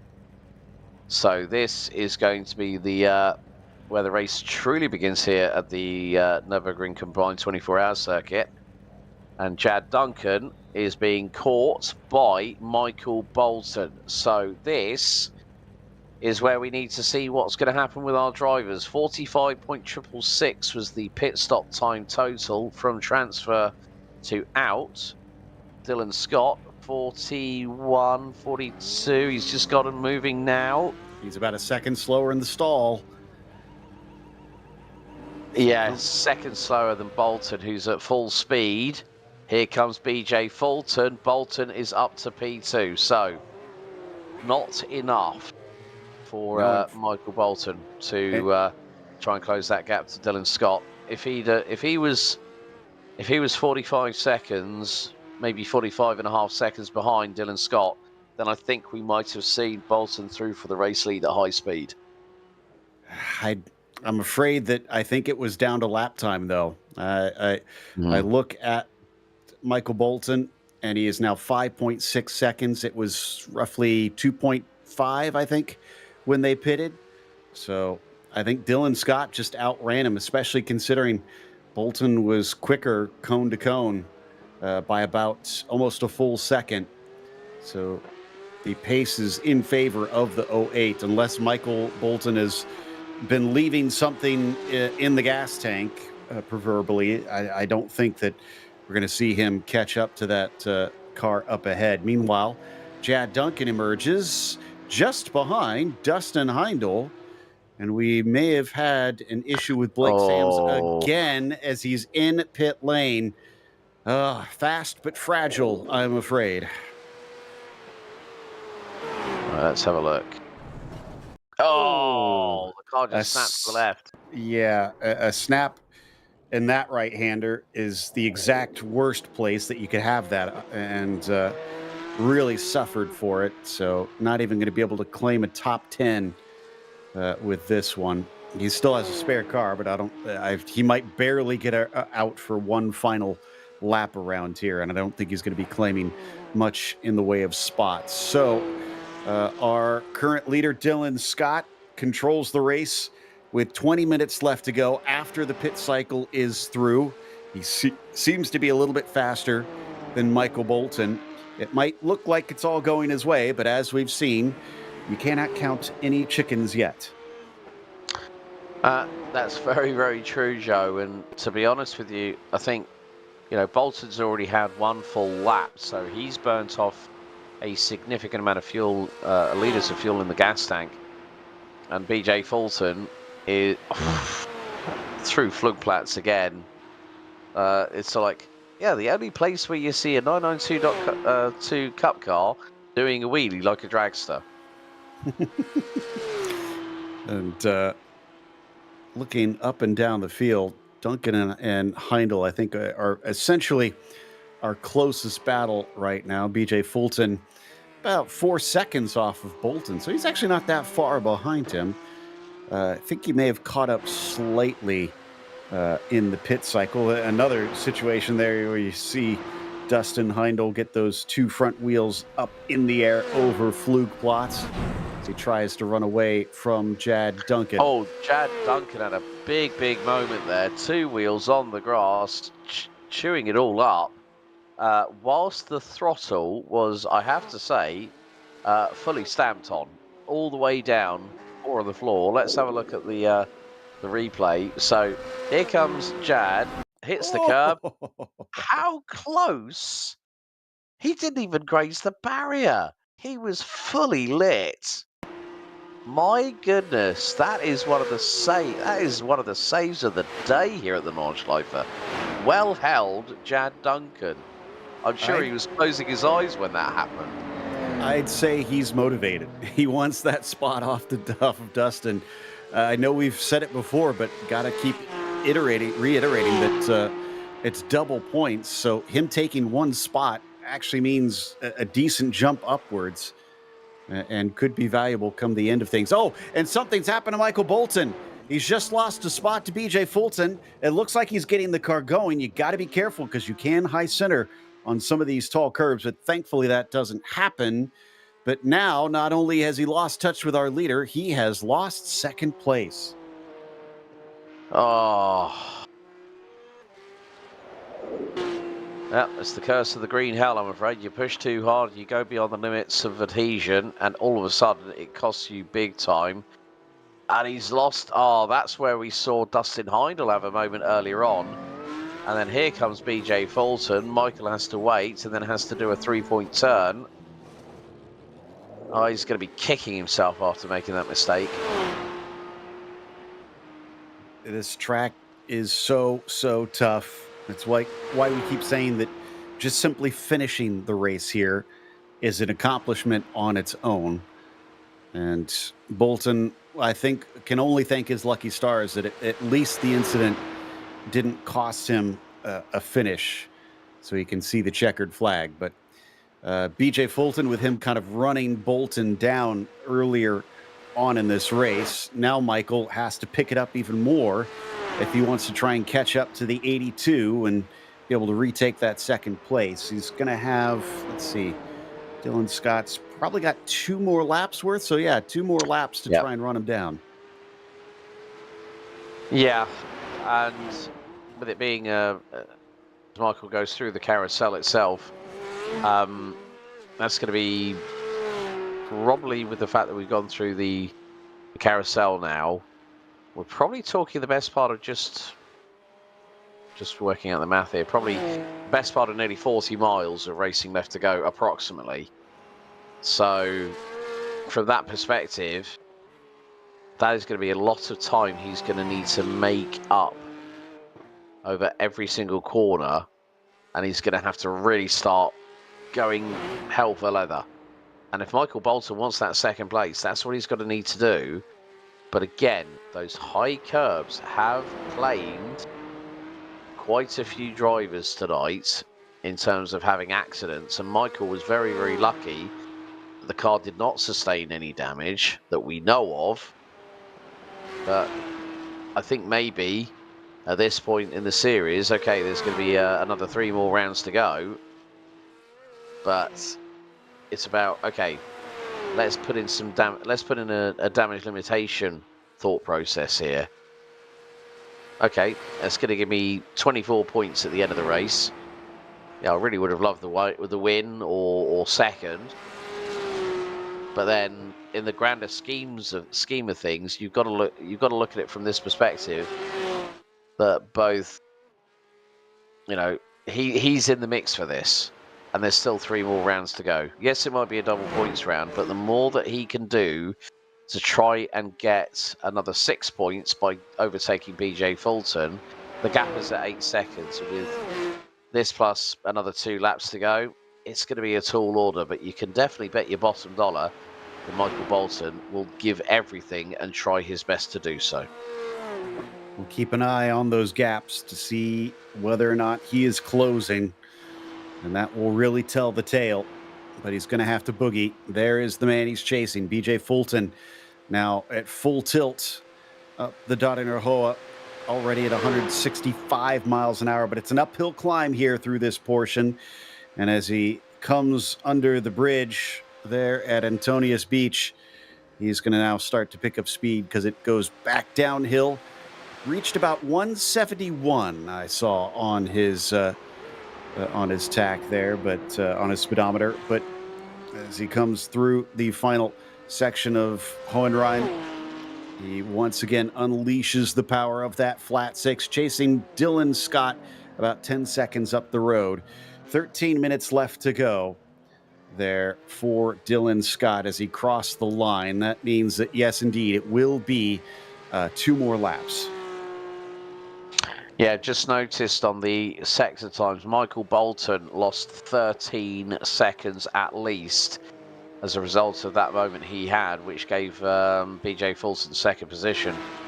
And also, keep your eyes on Dustin Heindel. He is now in 4th. He's up 6 places.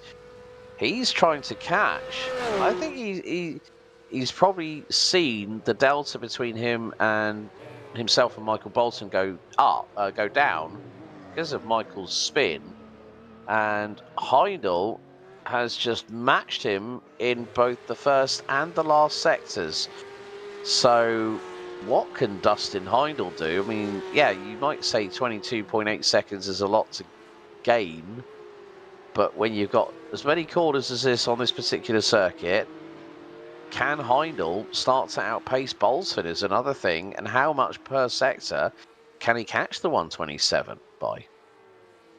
That's going to be an even bigger ask, though, I fear, as he's about 22 seconds behind him right now. Marc Rondeau with more issues. He's another one that's got to watch out because he's already had 1 penalty for too many incident points out there and sits in 8th, so he's still on the verge of what could be a valuable point score for him.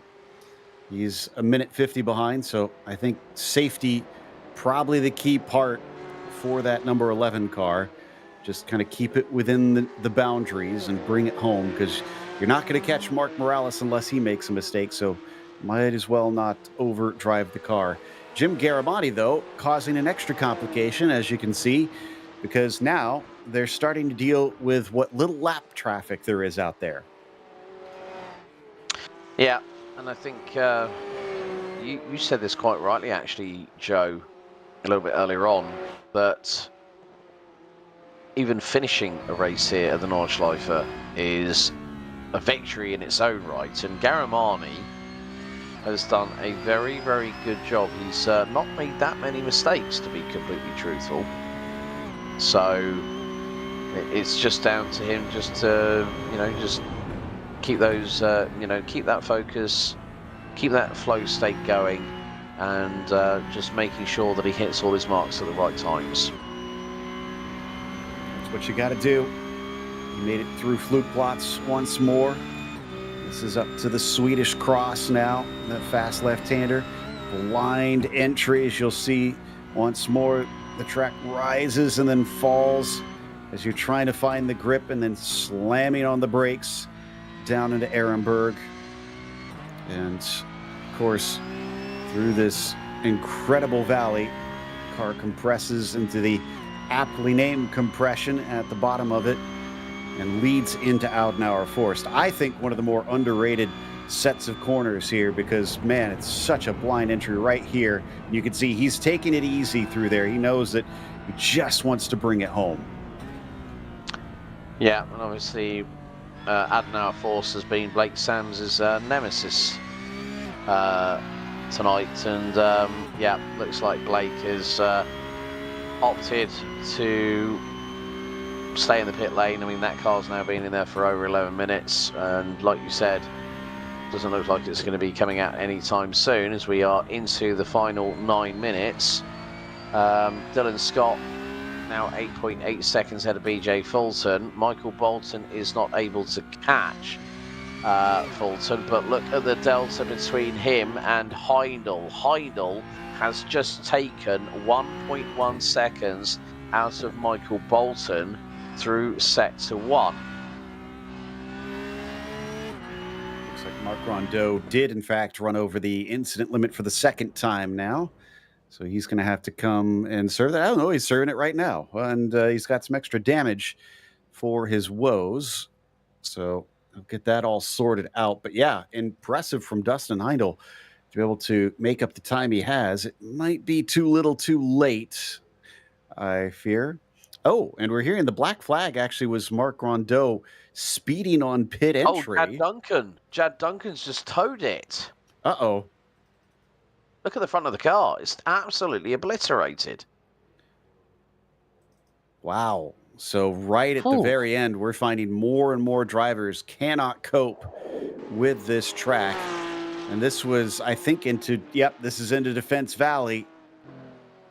So, he overshot it in a big way. It's almost like he missed his brake point or something. That was way bigger than I expected. Well, that was Puntarino City right there for Jad, unfortunately. But yeah, too much speed carried into that corner. And I think you're right. I think he just misjudged it completely. And that was just, that is the biggest wreck we've seen of the night. And the front end, I mean, yeah, one of the other things that we don't mention about these cars is that that's probably blown all the coolant out of the front end as well with the severity of the impact because of the radiator locations on these cars. They're right behind the front bumper due to the way that the car's engineered. But that was a big hit. Big hit. But at least Jad will just go like, right, at least I've got that one out of the way. I've had my big wreck at the Nürburgring Nordschleife. Well, this does promote Chris Marciniak up to the top 5 now. So again, another driver that's just been ticking off the laps, and that served him well. And you're right about the radiator being on the front. I can't tell you how many times I've watched in the real races where a driver noses it into the barrier and or another car sometimes, and suddenly we see all kinds of fluid spraying, or unfortunately, whoa, that was a bit of a moment there from Scott. Unfortunately, at times, just loads of steam blowing out from underneath the hood. Yeah, but still, looking again, Dustin Heindel can't match Michael Bolton in Sector 2, so the Cookie Monster is, I think, going to have to resign himself to the fact, well, it looks like might have started 10th, but I'm now P4, so 6 places gained. Pretty good work from him. And what has been a very much a race of attrition and damage central, let's say. So you're saying that for Cookie Monster, champagne is a sometimes food? Maybe. So not well, especially if he's got a triple chocolate chip cookie on the go. Yeah, I don't think he's going to be able to make it up today. Although he gave us at least a brief hope that maybe he could do something. Dylan Scott keeps giving just brief hopes to others. We've seen him track the tires off into the grass a few times in some dangerous spots. We've seen the car get loose in a couple places. Yep. So this is not over. He's going to get the white flag for 1 lap to go, but he's got to bring it home. It is only 8 seconds. And as we've seen, you pointed out a little bit earlier behind the scenes that Bolton lost 13 seconds with his spin. If Dylan Scott turns it around, that could cost him the win. Yeah, and it also depends on the severity of the spin and whether, like we saw with Blake Sams, going off at Adenauer Force and hitting the barriers hard on the left-hand side of the circuit, if it's significant enough, then that could be maybe even a possibility that he might not even end up on the podium at the end of the race. So it's just about bringing it home. And this is what the drivers now have to focus on. It's not about going for outright pace. It's about hitting your marks, get the car across the line. Chris Marciniak, rounding out our top 5 at the moment, as he's getting his adrenaline fix, as everyone is here tonight, including us us gents here on both commentary and production. It has been a race that has provided a lot of intrigue, and I'm wondering how long it will be before the next time the Porsche Owners Club Series decides, yeah, we'll go back to the Nordschleife again. And there'll be some people that go like, really? Yeah, might get voted down by some. It depends on how much of a masochist they are. I know I love the ring. I would vote to put it on any schedule, honestly. But I know that in the past, this series has tended to stick to the GP course. Yeah. Which fair enough to them, but I like seeing them try and tackle this place. As Chris once again up the long straightaway, climbing the hill here, is still a long ways back from Heindel, but solidly into this 5th position. Someone who we haven't talked about a lot behind him, Mark Morales, also a 6th place. I don't think we've really seen a whole lot of him, but still just running a solid one. Leclerc has bounced back. I think we saw him off track a couple times on the first lap. Yeah, the man with the wonderful Camel GT livery. Yeah, he's definitely not had an easy night here at the Nordschleife.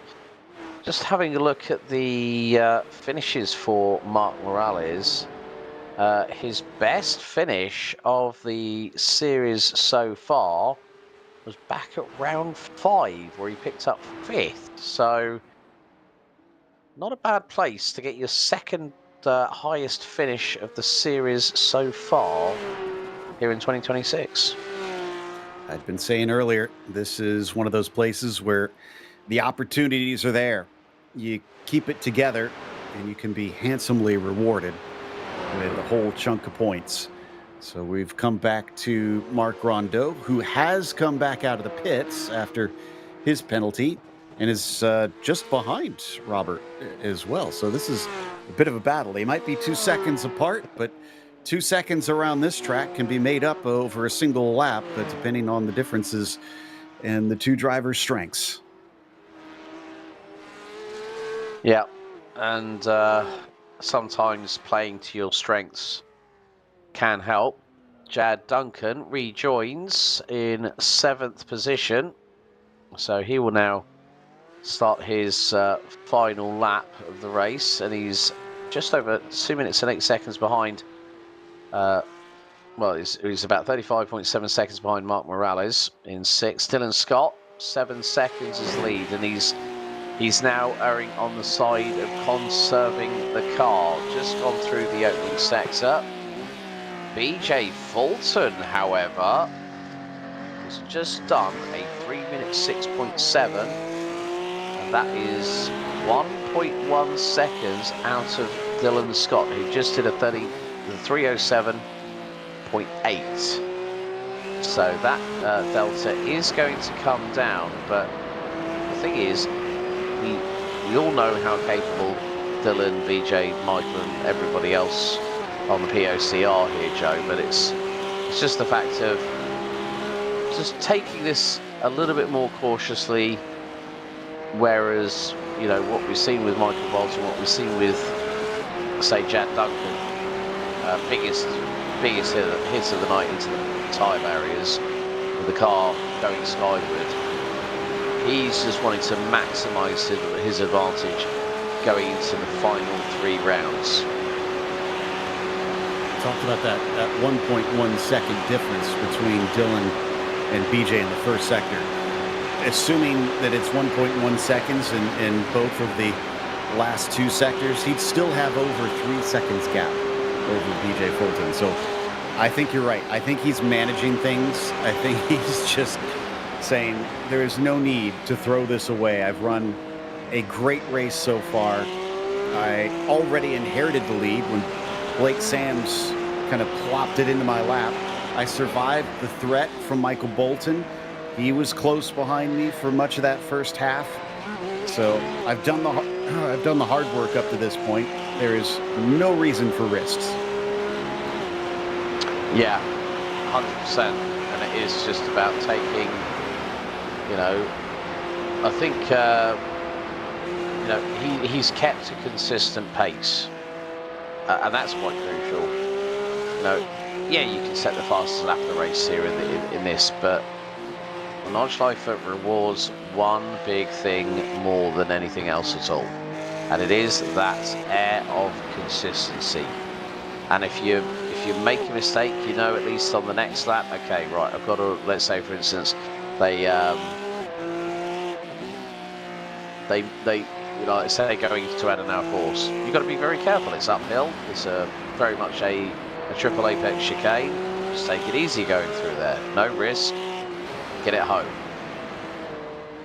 I think it was another 0.8 quicker in that second sector for BJ Fulton, so the gap continues to come down. Dominic Blue is the latest to suffer another black flag due to incident limits. BJ Fulton hustling as best he can. He wants a first place if he can help it here, and especially considering we haven't seen BJ Fulton in victory lane yet this season. He's the one up in that championship hunt that desperately wants to try and get to the top step, but it has evaded him up to this point. Just behind him, Michael Bolton. It is a coulda, woulda, shoulda day, because the second place probably was well within his grasp if it weren't for just a single major mistake that we've seen from the 127 car. Other than that, he has just really run a good one, but unfortunately all it takes around here is one mistake. Yeah, like you say, BJ Fulton, this will be his fifth trip to the runner-up step on the rostrum so far, but at least the good thing is the consistency over the course of the season has meant that he is not one to be counted out in terms of the battle, as Dylan Scott comes down to Tiergarten for the final time, and what a run it's been from the man from Australia. It's going to add to his list of victories. He didn't manage to do it last time out, but going for number 4 this season, Dylan Scott has conquered the ring and taken the win. Great job by Dylan. And BJ Fulton started on the inside of the third row and will hit the runners-up step on the rostrum for the 5th time.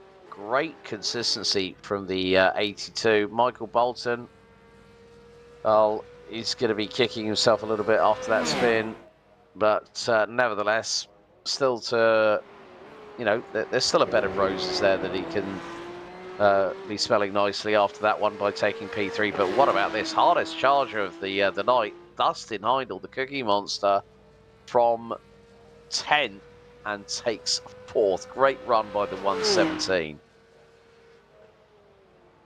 Yeah, and to tell you how much of a gap Christopher Marciniak had given up on his pace, he's still got a minute and 50 left to go to catch up to Dustin Heindel. Jim Garamani, though, is going to be the next one to cross the line. He'll be a lap down, but I think there is no shame in that, considering he has managed to see the checkered flag while others have not. We do have our winner ready to chat with us. Dylan, congratulations on another win. We talked about how you had this one fall into your lap a little bit when Blake kind of threw it away, but I think everybody knows that just getting to the end of this race is part of the biggest challenge here.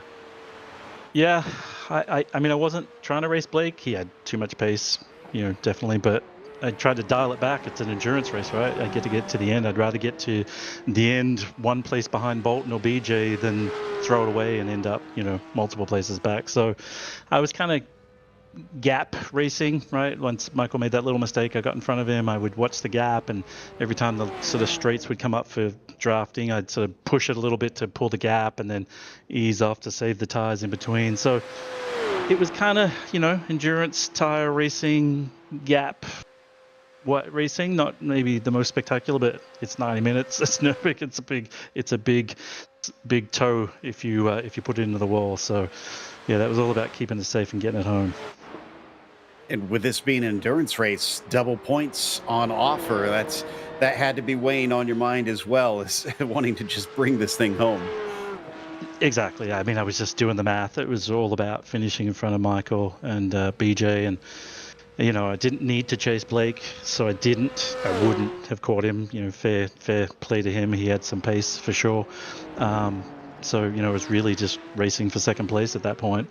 And to his point, he sort of noted that he sort of lost track of where he was, fell asleep, going too fast. So it was probably just wiser for me to dial it back and bring it home and bag those points. Big one for sure. And that exactly you did. We were kind of joking during the broadcast that some drivers might elect to say, we don't want this one on the schedule come next season. Are you among that crew, or do you want to see the Nordschleifer return? Maybe for different reasons. So, like I was telling, the people in the league know, but I had a car accident. I have a neck injury, and I was saying to them, like, I'm really worried about getting through this without my hand cramping up. And sure enough, the last lap, the last back straight, I said, oh my God, my hand's going. I can't stop it. And then when I came down the final straight, I couldn't open my hand. My left hand was literally locked shut. So, yeah, I'll be glad for no more endurance races just for neck purposes. That's for sure. Well, that makes it an even more impressive win. Congratulations on the victory. Appreciate it. Shout out to you guys, GSRC, POC, and my kids, Nico, Luca, Aurora. Love you guys. Thank you. That was Dylan Scott taking home another win ahead of BJ Fulton, and I believe Alex has caught up with P2. Well, BJ, firstly, good evening. The consistency run continues, another second place finish. I mean, we saw Blake running away with it before he unfortunately had that big old incident, but talk to us about what happened when you saw that Michael had a little bit of a spin and that sort of gifted you the run to second at the end of the race. Yeah, I was very surprised. That's pretty uncharacteristic of Michael. He's usually pretty consistent. I felt like I had a chance to catch him by the end of the race at his current pace, but to see him spun right there, I was quite surprised. I was also a little scared seeing him there on the track as I came around that blind corner, and thankfully he didn't move. Yeah. Also, it was going to be quite crucial with regards to qualifying. I mean, you put it on the inside of row 3, but to get that second position after a very, very hard 90 minutes, it's not easy when you're having to go around just over a 16-mile lap with over 160 plus corners. You're constantly having to sort of keep your blinkers on and try and hit those apexes and power out the corners correctly. Yeah, it's extremely difficult to maintain focus at this track. You just get into kind of a trance, especially when you're out there alone like I was. But I have some experience doing the 24-hour races here on the sim, and I've been here in real life, so I have pretty good knowledge of this track. I could almost drive it in my sleep, so I think that helps. Well, at least the main thing is you keep yourself in the title hunt with 3 more rounds to go. I'm going to ask the same question that Joe just asked Dylan just a second ago. Are you one that's probably going to be like saying, yeah, probably might not want to see the Nürburgring Nordschleifer on the POC sim racing calendar for a little while? Yeah, maybe not. We probably will take it off for a little while. It was fun to practice on. It's fun to learn this track for a lot of people. But yeah, the racing ended up being pretty spread out, didn't it? Brilliant. Well, congratulations on what is now your 5th second place finish, BJ. Before we let you go, any shout outs you want to make? Let me just thank Blake and Michael for gifting me those positions that I really didn't deserve. They had the good pace on me tonight. Brilliant. BJ, thanks for your time. We look forward to seeing you next time out in a couple of weeks. Then lastly, but not leastly, we've got Michael Bolton, and curious about his feelings on this one, because Michael, we had said it only takes one mistake around here. Are there feelings of frustration, regret on this one? Hey Joe. Yeah, a little bit. I mean, they call it Green Hell for a reason. You got to have 100% focus on this track, and I can tell that, Dylan and BJ with the endurance racing we've done together. I knew that they were going to be quite tricky to, to try to battle on this time. And Dustin was behind me at the end of the race, and I'm like, okay, these guys are not making it easy. But yeah, one small mistake on lap one wasn't the best, but didn't have a lot of damage, and yeah, just wasn't my night. But congrats to Dylan on this one. I was really trying to get double points on this, but yeah, no, he deserved it.